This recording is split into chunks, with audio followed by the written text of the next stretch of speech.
On today's podcast, I had Chris Jefferson on out of Virginia. Chris is a real estate investor who's been doing it for over 10 years. He's got a really cool story. He talks about how he got started in '08 when everything just hit the fan and he had to figure out what to do after dropping out of college to pursue it. Along with that, we go into his journey as a fix and flipper starting out to then getting into new development. We also talked about how he has transitioned into wholesaling and how it actually saved his business from his cash flow problems. It was really cool to hear. Along with that, we talked about how he is building a huge education space and platform for students who are really trying to get started in real estate investing. And we actually dive deep into mindset on this one. I don't get a lot of time to talk about mindset, but we had some really interesting things that we talked about towards the end of the episode that you don't want to miss. So with all that being said, let's jump into it. Welcome to the Ryan Pineda Show, where our mission is to invest, I only expect to make money in things that I understand. innovate, It's about believing in the future and thinking that the future will be better than the past. and inspire. I am much more likely to hit my goal just due to putting it out there. You now rocking with the best. What's going on, everybody? Welcome to another episode of the Ryan Pineda Show. Today, I've got me a real estate investor out of Virginia. We don't get many Virginia guys around here, so it's good to chat with you and see what's going down. And what do you call it, VA? That's VA, slang man. for VA, it? absolutely. All right, so we got none other than Chris Jefferson. What up, man? What's going on, brother? I appreciate you having me on. Yeah, dude. So we were talking a little pre-show about your career, man. You've been doing this for a minute. Long time, man. Got in the business in 2008. Great time. Crazy times, right? So I get in 2008. I never forget this. All right, so September 2008, Lehman Brothers falls, and I had just dropped out of school to do real estate full time. College? College, I was at VCU. Okay. And let me clarify, right? I don't want to say that I dropped out. Shout out to my mom. She believes that I dropped out. I was getting kicked out, and then I decided to go ahead and head out of there. I'm not going to ask why you got kicked out, but... So I'm focusing on real estate, man, and I'm just like, there's something here. Like, there's synergy here. Real estate for me was the first thing that I came across, and I felt like all the concepts made sense. Everything kind of clicked. And so in 2008, I leave school, boom, the market just nosedives. Right. And so I'm kind of in this weird influx position of like, what do I do now? Right. And found out about wholesaling, kind of got knee deep in it. It was a hard time to wholesale. And then from there, 2010, pivoted into doing fix and flip new construction and kind of just started riding I call it pivoting, right? Like you got to have a pivot foot. Right. I grew up playing basketball. And so it's like, how can you use your pivot foot to continue to execute and make a play? And so, I kept coming up with these new kind of fresh concepts in my business to kind of pivot into. And I've been doing that for 12 years now. Yeah, so 2010, you said new construction is what you started No, with? so I got into fix and flip in 2010. 2010, all right? okay, And fix the and reason I got into fix and flip is because I remember seeing that Bush had created a tax credit for first-time home buyers for $6,500. Yep. And so I'm like, why would somebody not buy a house if they could get $6,500 from the government? It's their down payment. People are going to buy houses. And so, I'm early 20s, and thankfully I had the wherewithal at the time, so I said to myself, well, what's the first-time home buyer market in Richmond, Virginia? Like, if somebody wants to buy a home, just middle-of-the-road family, what's their price point? And at the time, the market had bottomed out, so that price point was $150,000 or lower. And so I just had the realization that, okay, well, if I can build a product or renovate a product under $150,000, it's got to be sellable. Right. And so we kind of jumped nose first into it. And it's funny because we kind of talked a little bit, very, very similar, man. So I realized, I'm like, man, needs to be a production model. Why would we make every flip different if we want to scale? So we called it the Henry Ford model. We had like an A, B, C model. Every single house that we did, that year we did around 40 houses. And, they fit one of three different categories. And we just rinsed and repeated. But then I made a classic mistake, all right? So that's 2010. Fast forward to 2012, done about 80 renovations so far. And, I start getting this itch, all right, to abandon this model that's been working flawlessly. And I say, hey, I'm kind of getting not burnt out, but why don't we do something different, And so I say, well, let's do bigger projects.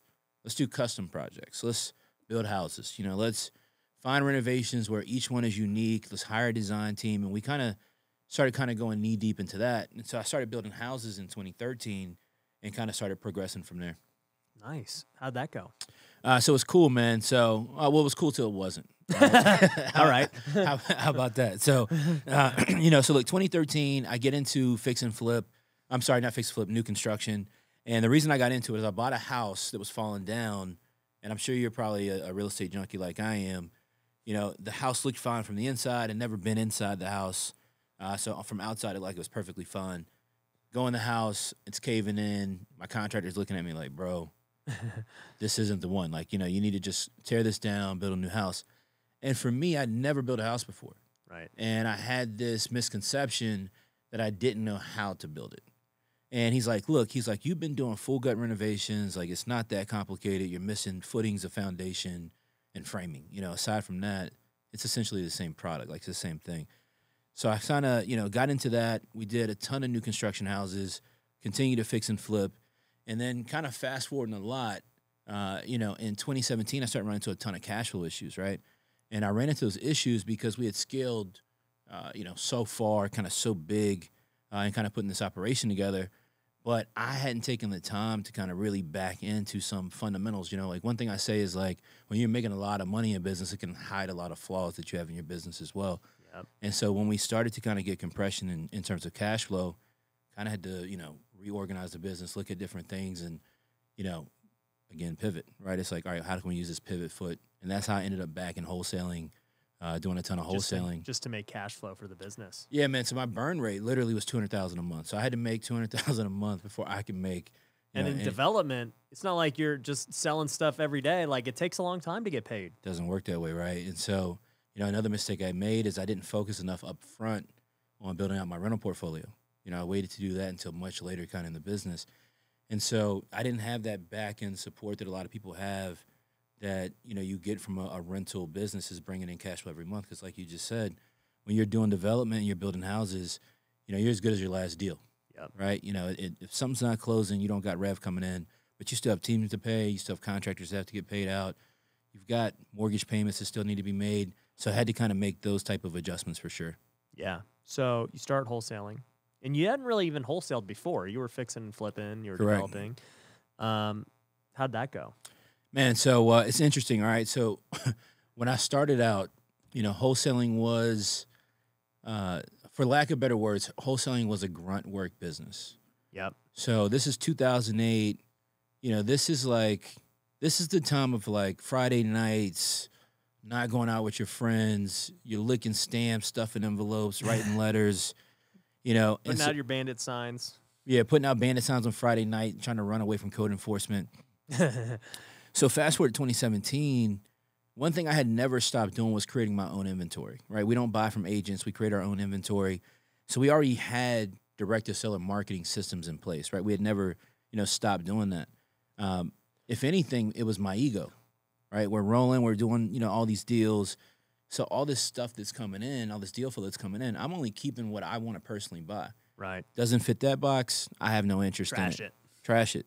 And so, I just realized that we're just sitting on opportunity, but I didn't realize that until I started running into cash flow problems. Yep. And I just looked at the business and said, hey, well, what's the easiest way for my skill set to start generating more revenue? Right.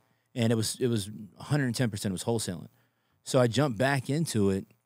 And I realized something that was pretty dope, that wholesaling had drastically changed from 2008. It was more of a tech process business than it was a labor-intensive business. And so I started to see that all these tools were out, all these softwares were out, all these different things were available. And so we started putting together a wholesale business, and that got very successful very quick because I operated under like a super simple concept. And that concept is that per market, we want to do 10 deals per market. We want to try to average around $10,000 a month. We do 10 deals per market. It's $100,000 per market. If we can get into up to 10, plus markets, $1 million. There you go. Yeah. Right. Exactly.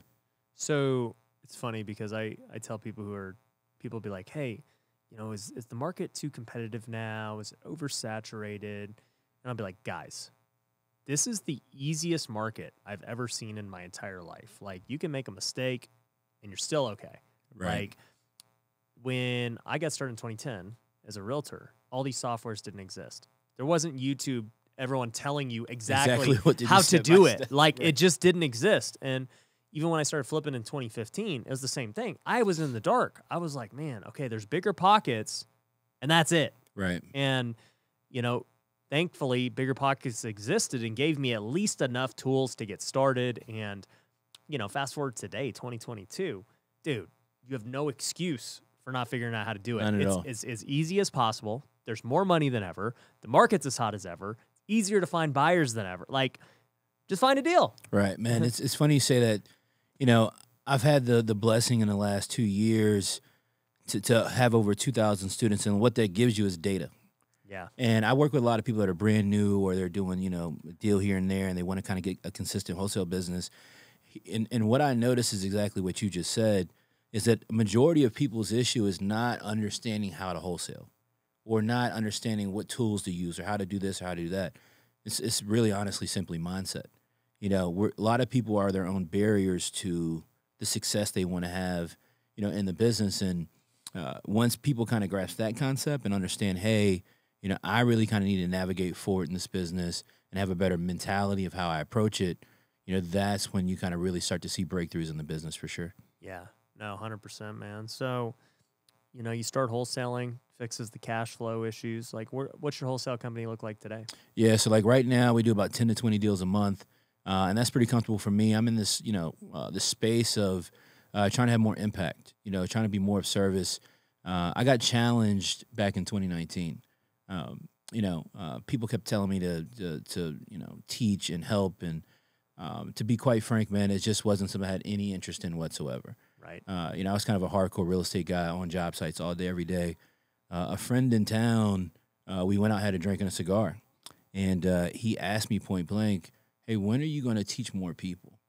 And my response was never, man. I'm like, I have no interest whatsoever. And he goes, "You don't know this, man, but you changed my life." He says, "I got 4 kids. I was incarcerated before I met you, and you had no idea." And he goes, "I begged you to take a lunch with me for 6 months, and you finally went and got lunch with me." And he goes, "You taught me how to change my life by teaching me wholesaling. You got to do that for more people." And I sat with that for a couple of days. He set up a dinner for me with some guys in town. 13 guys show up, and they're all kind of saying similar things.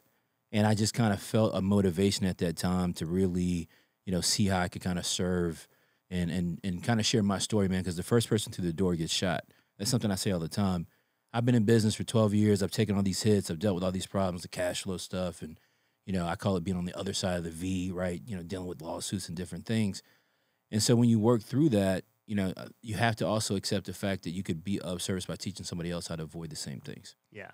No, 100%, man. So super cool to see that, just like the evolution of all of it.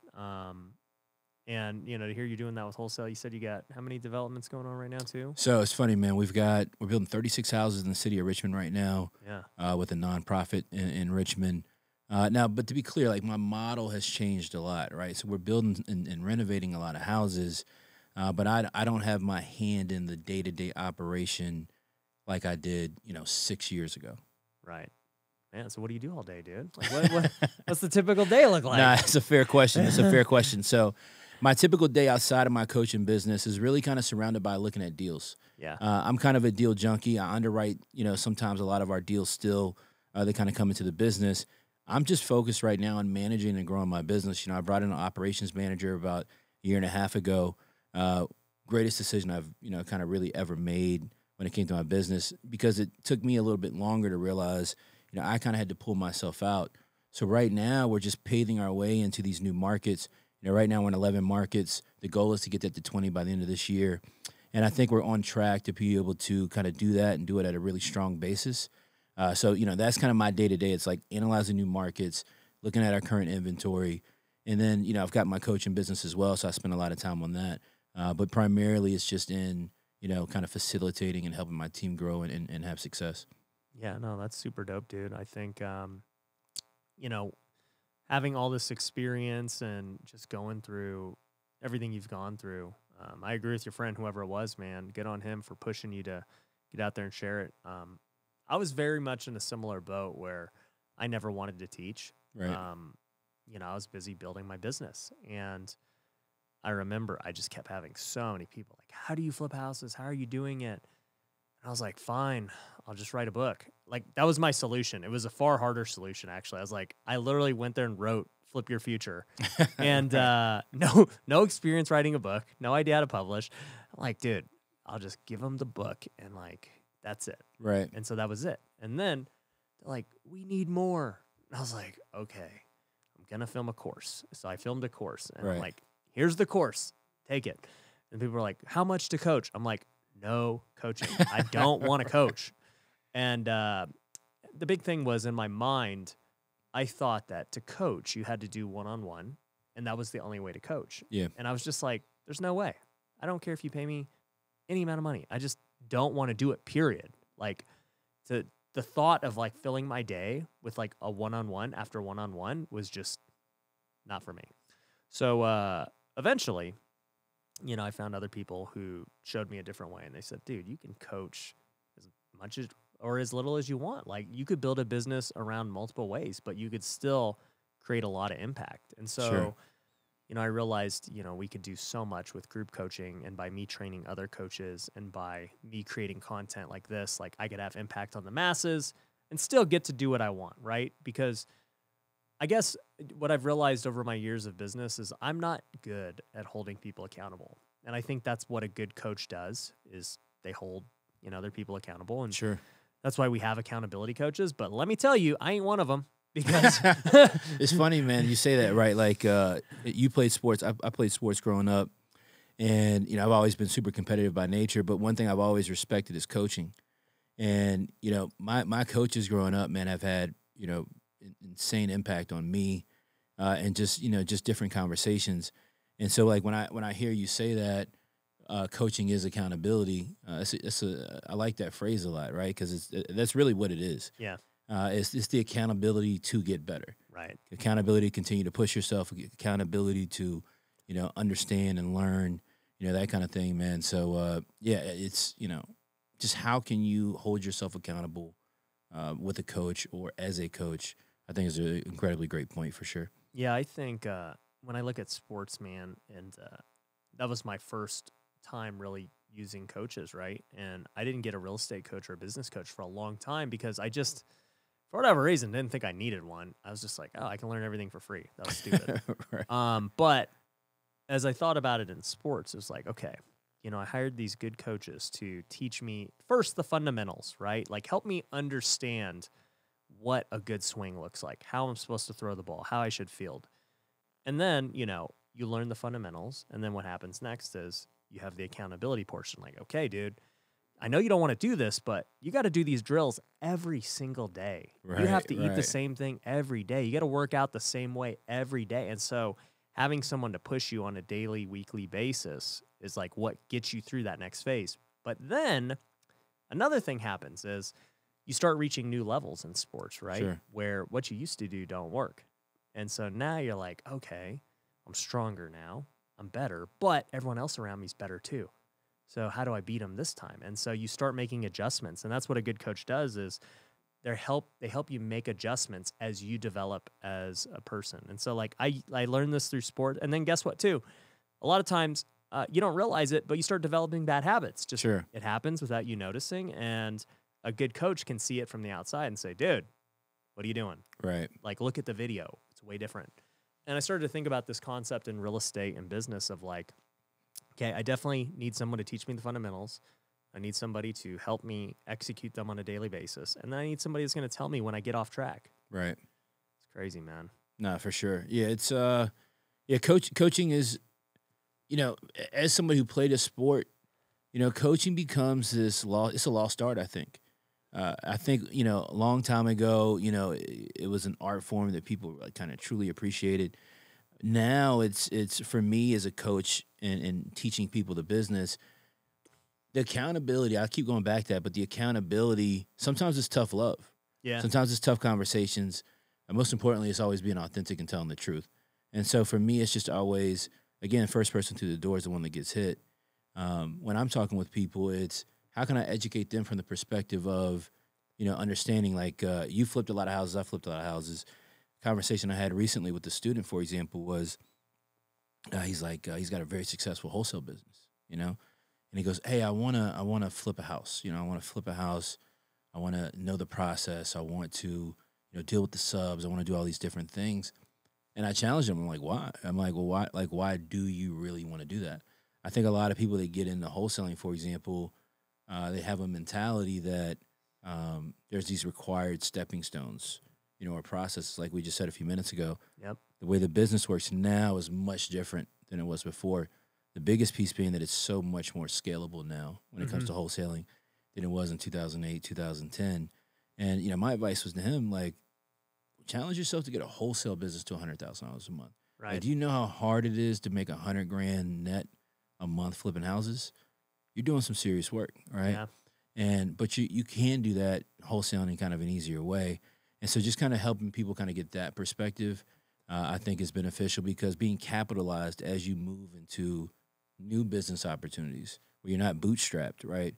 And you're well capitalized, that's really what drives new business and new verticals to really kind of increase what you're trying to do. Yeah. If you're listening to this podcast, then my guess is you're interested in real estate investing. Some of you are just starting out, while others are trying to scale their business to the next level. But the problem is, with so much information out there, most people don't know which program or coach to trust. Well, I'm a bit biased, but I believe my company, Future Flipper, can help you get to the next level. We've coached thousands of students from all over the world on how to build their real estate investing business. It doesn't matter whether you want to flip, wholesale, or buy rentals. Our coaching program has everything you need to become a great investor.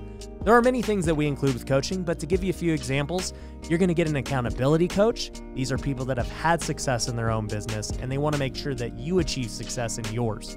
We also have all of our documents, our systems, and processes that I've used to buy hundreds of homes. You can copy and paste them directly into your own business.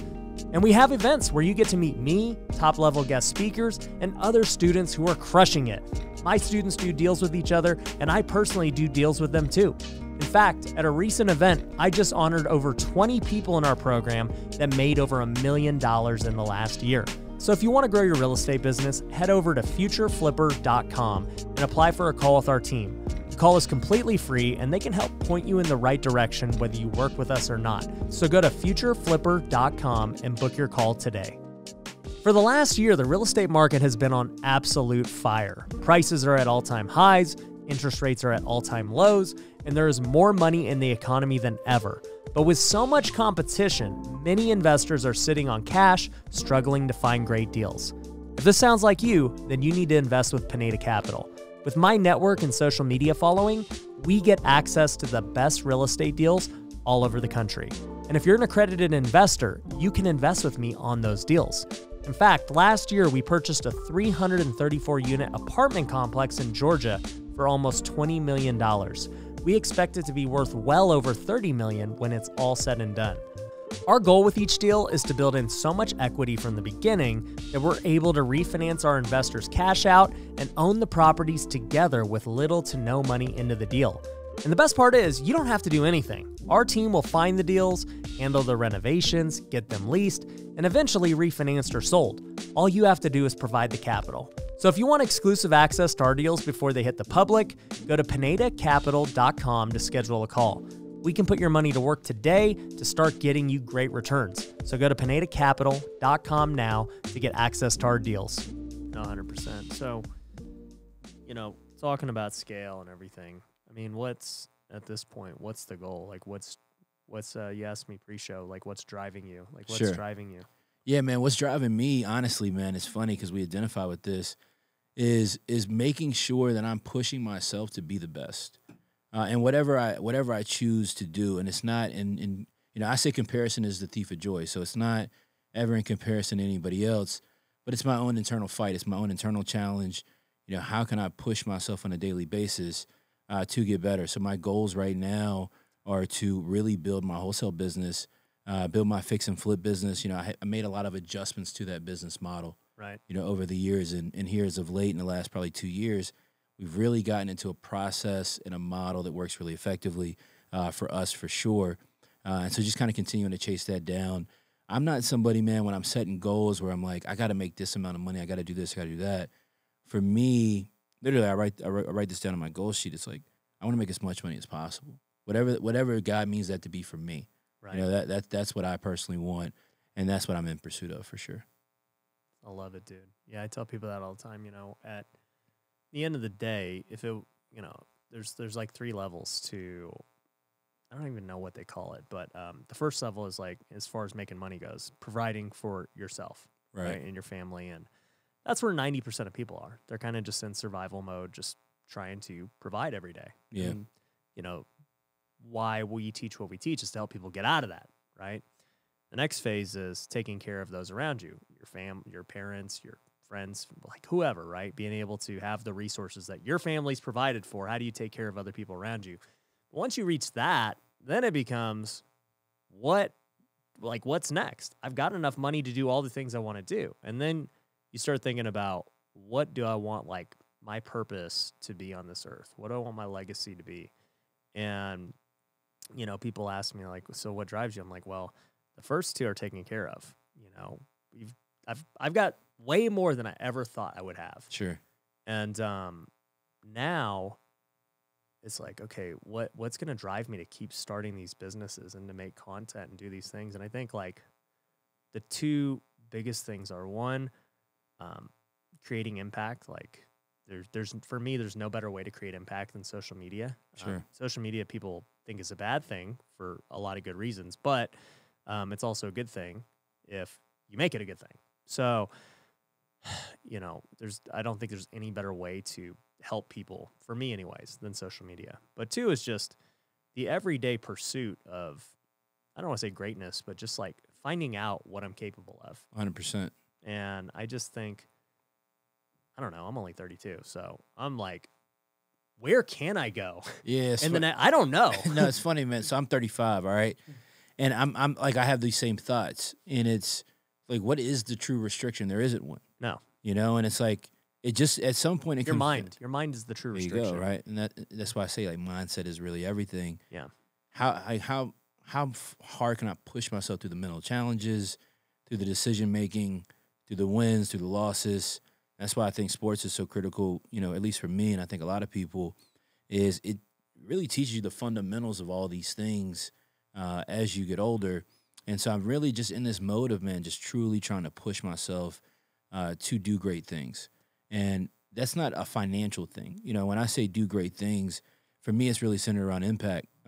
2 years ago, I went to see this art exhibit, and it was to honor a family in Richmond that had created a beautiful legacy. And it really gave me the understanding in the moment that legacy is not built around money. Right. You know, legacy is truly built around impact and have you been of service to others. You know, when you can have conversations and you can look at, you know, it's like even like in my coaching program, I call it like the charged up family tree, right? I got asked this the other day. Somebody said, hey, you know, I saw one of your students creating their own coaching program. And I'm like, I think that's awesome. Right? I'm like, the true testament of your legacy and the things that you're trying to do is somebody going farther than you.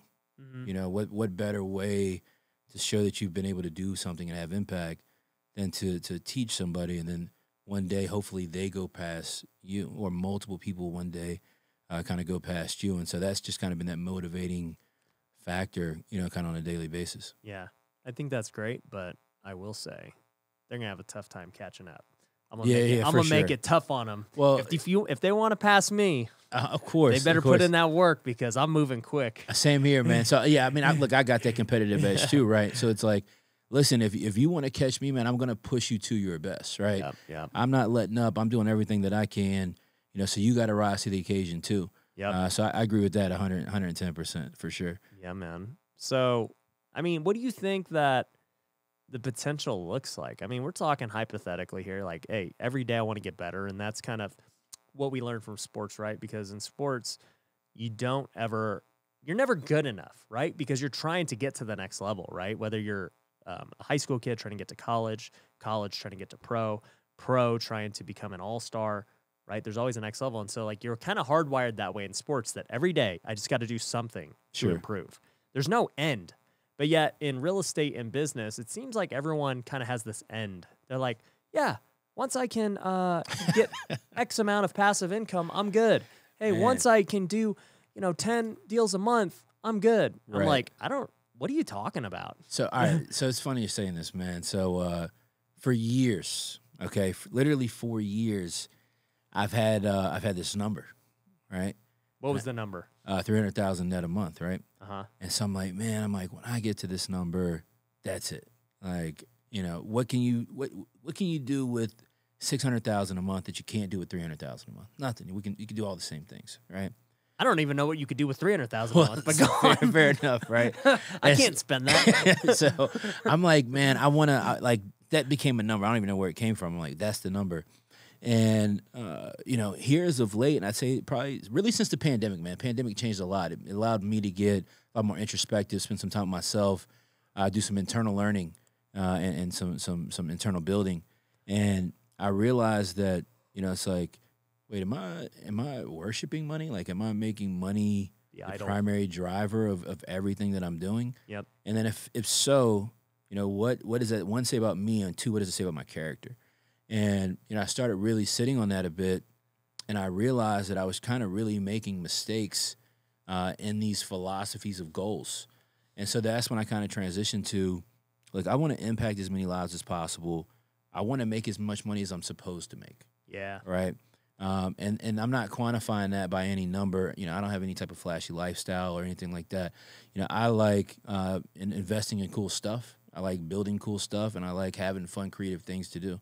Now, some of that stuff obviously costs money to be able to make happen, but my story is going to be, at the end of the day, man, how many people I was able to touch and impact.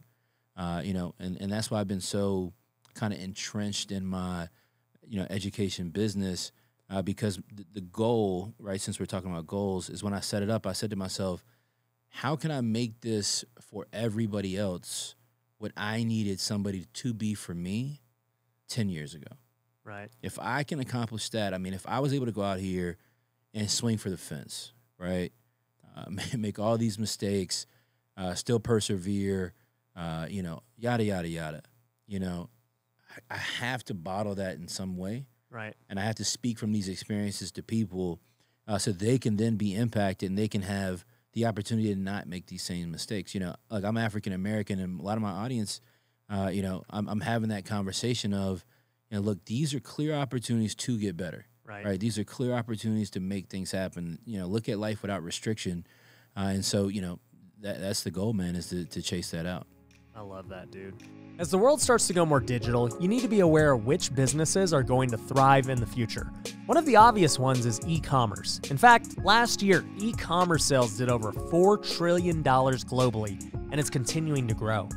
Now, if you're like most people, you probably don't have time to learn a whole new industry and start a new business. But there is another way. You could partner with us at Lunar Ecom. We have over 300 e-commerce stores that we have created and managed for our clients. And the best part is, it's completely passive on their end. The business model is very simple. You cover the cost of creating and running the store. We handle everything else. We pick the products, we handle fulfillment, returns, and customer satisfaction. After all that, we split profits at the end of the month. This means that when you win, we win.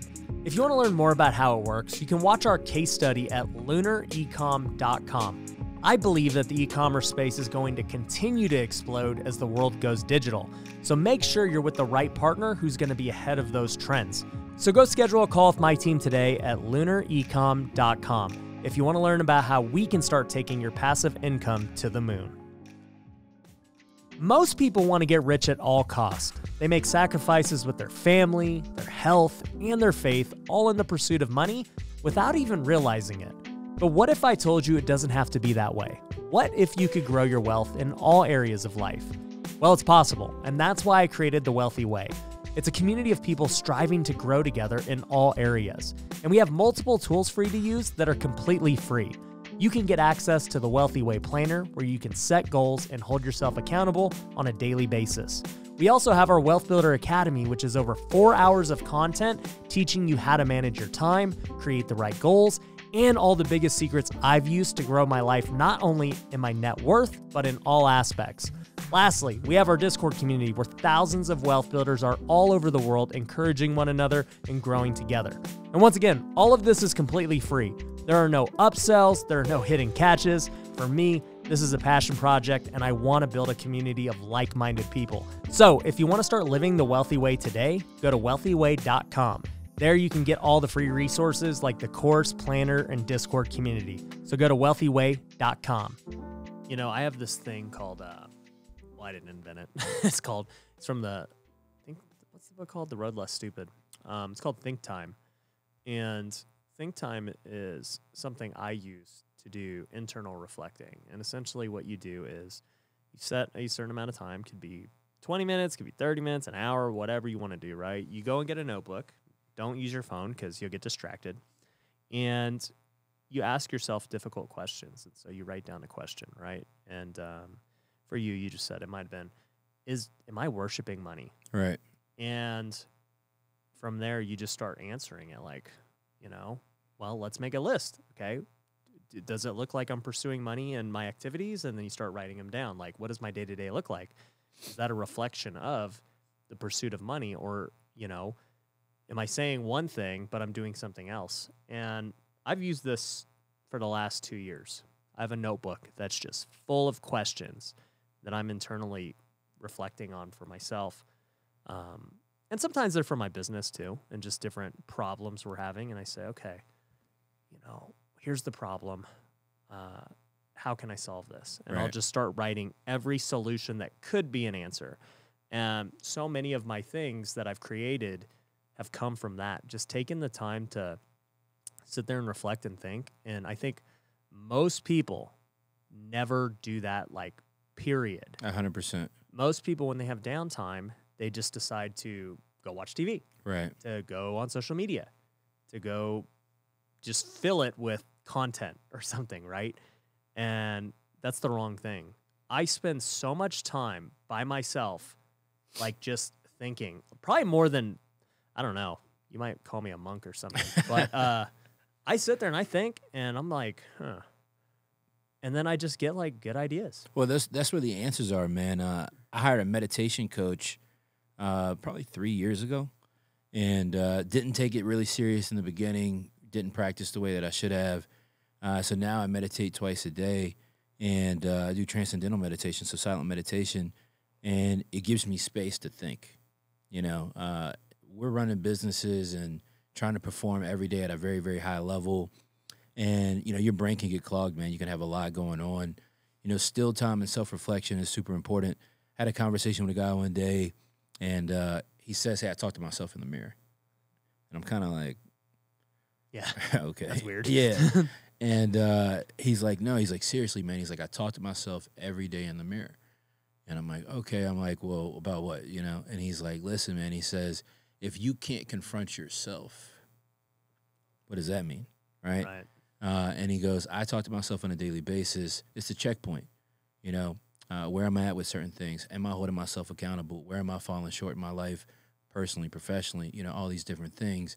And at the end of the day, you know, what people should take away from that is that's truly what makes us better performers and business owners at the, you know, when it's all, you know, kind of said and done. Right. No, I haven't tried talking in the mirror, but I will say, I remember maybe 6 years ago now, I started doing a morning routine, and I started writing in a journal. And, you know, I had heard people say, like, positive affirmations, do this, right, do that, talk in the mirror. And I'm like, that stuff is so lame. I am not doing that. And then I started to think about it, and I was like, well, I always relate everything back to sports. I was like, I used to do that in sports, like, unknowingly. Like, I'd be hyping myself up. I'm like, I'm about to mess this fool up, dude. That pregame conversation? Yeah, I'm like, this guy, I'm about to hit this home run. Like, I'm visualizing it. I'm like, I'm about to do this, do that, and I'm going to make a sick play. And, like, I was doing positive affirmations through visualization. And, but to hear it as a journal or something different, I was like, nah, that's losers. That's what they do. And I realized, like, no, dude, like, that's very important. And so I've been journaling for the last 5 years. I haven't missed a day. Oh, man, that's awesome. I just journal. I write, you know, things I'm grateful for. I write things I want to do that day. You know, I don't necessarily write affirmations like, Ryan, you're the best. I still think that's kind of corny. But I do visualize, like, my day. And I'm like, okay, this is what I'm going to do today. I'm going to crush it. Here's how it looks, and then I go do it because I've Right. already seen it. Absolutely, man. Yeah, and I think we got to have more of these conversations too, right? Where it's, a lot of times we get stuck in, just all business conversations, and it's not to be repetitive, but it's like I'm saying, right? It's like mindset, is the cornerstone, it's the backbone of what drives everything. My statement is always, we work out, we do all these different things, we exercise all these muscles, and yada yada yada. But why are we not exercising the brain with the same intensity, with the same purpose? Yeah. And so I think that's definitely something that we all need to kind of really take away. Dude, I couldn't agree with you more. I think about this all the time. Like, I truly feel that, I guess, my biggest competitive advantage is my brain, like you Right. said. And, like, being able to, like, there's so many aspects to your brain that people don't think about. Like, okay, there's the actual knowledge of things right? And so I think about, for the last, I don't know, 4 or 5 years, I've been reading at least like 30 books a year, right? And I've gone through different seminars, coaches, everything. I've absorbed so much information the last 4 years that just my competition has not. Right. And so, like, when I go to draw to make a decision, I now have so much information to draw from and different perspectives of things. And I'm like, okay, like, and I know for a fact it's made my decision making so much more sound and logical because it's not emotion based. It's based on There you go. experiences, right? So, I mean, like, that's one aspect of, like, your brain and mindset. The other aspect is just dealing with stress and emotions. And so you see so many entrepreneurs who have so much struggle with anxiety and stress and anger and making just rash decisions. And I haven't had to deal with that as much because I think I take the time to actually, like, deal with my emotional health, like, Right. of like, yo, 5 o'clock, I'm checking out of the office, dude. I don't care That's what it. happens. Like, I'm done. Right. Because if my mind just always is on, like, dude, burnout. Of I'm course. done. Yeah, I think one thing I like that you mentioned is perspective. It's important to understand that, like, life is based on perspective. Like, everything is perspective. And most people, don't take time to, and I used to be this person, where we don't think through the different perspectives that are at play. And in our decision making, and the realization, like you just mentioned, that thinking through and putting respect to, like, these different trains of thought, these different perspectives, that is what drives your decision making. That's what allows you to grow. That's what allows you to scale, because you're giving yourself some grace and patience to really kind of truly think things through.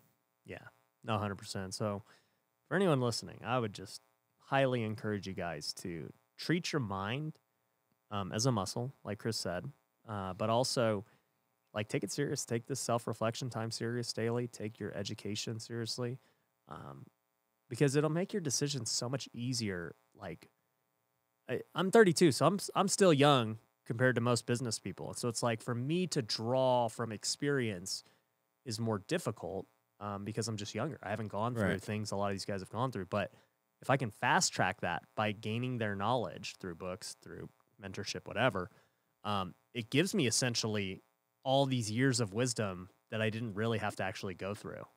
Yeah, it's interesting you say that. My dad growing up used to, my dad's military. He'd lock us in the room an hour a day and say, you got to read. Dude, good dad. Great dad. At the time. You hated it. Oh, bro, it was ridiculous. I thought it was insanity. And as I got older, I developed the habit of consistently reading. Yeah. And, that was, for me in college, what helped me realize, before I, quasi dropped out, right, was the real. We'll say you dropped out. Right, let's say we dropped out for sure.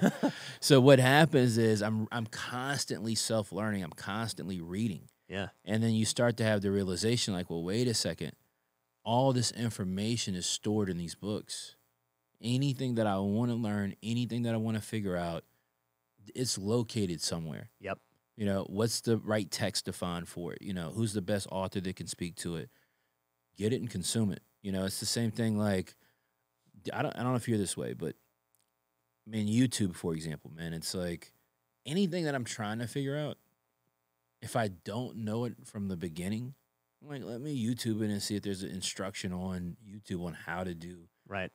I can't think of the last thing I tried to find on YouTube and learning how to do it, and it wasn't there. Right. You know, and things can kind of be that simple, but that takes time.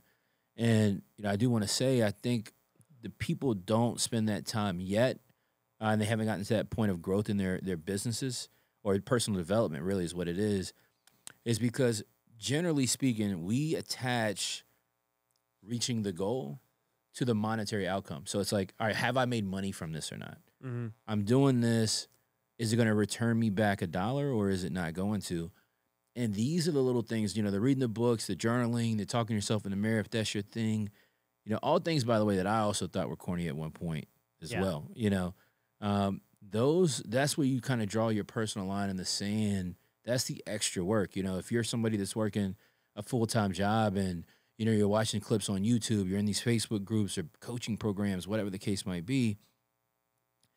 Look, you know, if you get off work at 5 o'clock, you've only got, truthfully, a couple hours a day to work on your business. You know, you got a family, I'm sure, you know, maybe children to take care of, these different things. So you're at a point of like true time maximization. Like, how can I take the time that I have? Maybe it's 5 to 8, 5 to 9. Well, you can't make phone calls after 9. You can't send text after 9. Right. So it's like, how can I truly maximize this time? Well, that time that you talked about earlier, you know, not watching TV, not watching movies, not going out to the bar, whatever that looks like that 9 to 1, 2 in the morning, like that's the place where your business is made. You know, that's the time where you're reading. That's the time where you're self-reflecting. That's the time where you're journaling, carving out the extra time past what just gives you the perspective that it's going to, hey, I'll do this and I'll make this for doing it. Yeah. Or just wake up really early. You know? Or just wake up super early. Yeah, like it, but either way, people can carve out the time. Got to find the time to do these things we're talking about. And you actually just made me realize something that I don't know that I've ever mentioned on the podcast after all these episodes, is that the things that you do on a daily basis, your habits, you don't get any money or value from them right away. And it's hard for people to do things that don't give them instant gratification, right? And so some good examples, right? Like when I first started making social media content, no TikTok followers, no YouTube, you know, brand new podcast, whatever. You know, I went into it knowing that, hey, I'm going to do this every day and there's not going to be a return. Like I'm not going to make money from this immediately. I'm going to actually spend a bunch of money and I'm going to put in so much time when in reality today I could be going and flipping some houses and going on seller appointments, things I know will give me a return right then and there. Yep. But I understood that if I stayed with it, even if it took years, the value would be there down the road, long term, you know, monetarily and in other ways, right? And it worked out quicker than I thought. And it's just like getting through that hard part where everyone quits. You know, everyone quits because they're not getting a return and they just never get to the end. But like the other part where I've seen this is in everyone's daily habits. And so, you know, you think about this with your marriage, take it for example, right? You work all these nights and everything else, and it's fine for a little bit. You know, you don't notice anything, but, you know, you start doing it for years. Right. And all of a sudden, you're like, how did my wife and I become so distant? Well, it's like, yeah, you didn't see it, but over time, it just caused this rift. Same thing with eating bad, right? You don't work out, you don't eat right. Yeah, it's not going to affect you immediately, but over time, you're like, how did I gain 30 pounds? For sure, yeah. And, you know, I think about all of these things that people do, whether it's drinking, whether it's smoking, whether it's, you know, any of this crap that people do that we know is not good for you, eating sugar, you do it for an extended period of time, it will always catch up with you. But there's the flip side of it. The people that do the right things on a daily basis, like they don't necessarily reap the reward right away. But guess what? 5 years down the line, they've been doing everything the right way. You know, they've taken care of their body. They're reading their books. They're, you know, spending time with their family. They're doing all these right things. 5 years later, everyone that was with them is so far behind. 100%. Because of all the, and there's no way to catch up. You're too far ahead. You can't catch up. You cannot make up 5 years of neglect. Right. Of one thing. And it's funny now because like we're getting older, dude. Like, it seems like every entrepreneur I talk to, they're like, yeah, I'm getting on testosterone now. Like my T was Right. T was low. I've had that conversation with a bunch of people. They're telling me, Dude, that. I hear it all the time. They're like, my T's Going low. to specialized doctors and Yeah. I'm like, your T is low because you treat your body like crap. Like, Right. dude, what do you think? You eat like crap. You overwork. You're stressed. Yeah, I would guess your T's low. Right. It's not. I don't have to be a rocket scientist to get this. But guess what? If you just take care of yourself, your body levels and everything are going to regulate themselves. Yeah. Testosterone didn't exist, Right. Well, All you these couldn't go to years- specialized stuff. Yeah. Man, so that's a fair point, right? So here's how I kind of, this is my perspective on that, all right? I have all these conversations and I think about what people are saying to me in different contexts. And it all falls to the same point, is we just don't like resistance, right? We as people do not like resistance. The realization, though, is that everything that you want is on the other side of the resistance. It's just simple. It's just like, am I willing to like push through this point without any immediate result? You know, Right. like you're saying, The instant gratification. can I let that go? And we are in a space, and just as society, where it's hard to turn away from this pursuit of instant gratification. I'd encourage everybody to do so. I didn't pay myself in my first 2 years of making money in real estate. I started really making money in 2010. I never took a dime out of my company Yeah. until 2012. Yeah. And that took discipline that I didn't know that I had at that time. Yep. And it wasn't like some like master plan, like, hey, Yep. it was just simple. It's like, well, make $15 an hour right now. I live with my mom, right? What's the rush? Right. I've started making some money. Do I really need to like immediately go buy a house or rent a brand new apartment or go buy a new car? No. Yeah. Because if I've been able to do this, like if I've been able to create this in 24 months in the same spot that I was at 24 months ago, well then, all right, how fast can this now compound and become more rapid? Right. And that's how we got to doing 40 deals a month, right? Or 40 deals a year was by having kind of those basis of kind of understanding. But there was a lot of resistance. But, again, it's like if you hit resistance, can you work to the other side of it? That doesn't come from, what I call copy and paste in the play. It's like, again, comparisons to Thief of Joy. It's like, oh, I see Ryan's doing this. Let me go do the exact same thing or what I perceive to be the exact same thing. Well, if I haven't talked to you, man, I don't know if I'm doing exactly what you're doing or not, Right. And so kind of just starting to have those realizations, I think, is something that's really kind of important. It's been important for me. I think it's definitely important for other people to see as well. Yeah. No, I love it. Well, dude, man, it's been a lot of fun talking to you, and I love talking about the mindset stuff and, hearing what you're doing, a lot of the same beliefs and philosophy. So I'm super glad you came out, dude. Really appreciate it. Where can everyone find you? Yeah, man. So first and foremost, I appreciate you having me on, man.